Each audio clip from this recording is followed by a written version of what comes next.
तो हे फ्रेंड, मैं अभी एबेकस क्लास करके उठाऊँ तब होमवर्क बना रहा था, जो मिस्टेक हुआ था।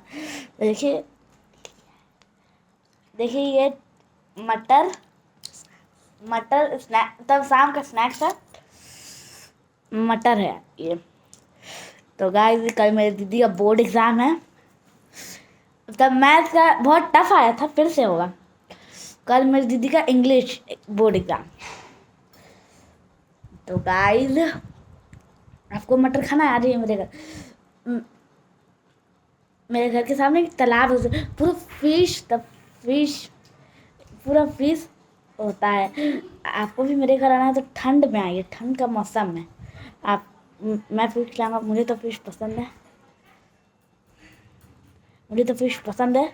आपको पसंद है तो मेरे घर में आ जाइए। एड्रेस तातरी काली मंदिर, तालाब की साइड, ठाकुरबाड़ी। तो गाइस आज मेरा इंग्लिश का पेपर तो बहुत इजी गया। इजी नहीं तो बहुत इजी था क्वेश्चंस, मैंने कर लिया। तो अगर आप कमेंट करना कि आप खाओगे कि नहीं मछली। मेरा वीडियो को लाइक करना, चैनल सब्सक्राइब करना। मैं तो जल्दी देख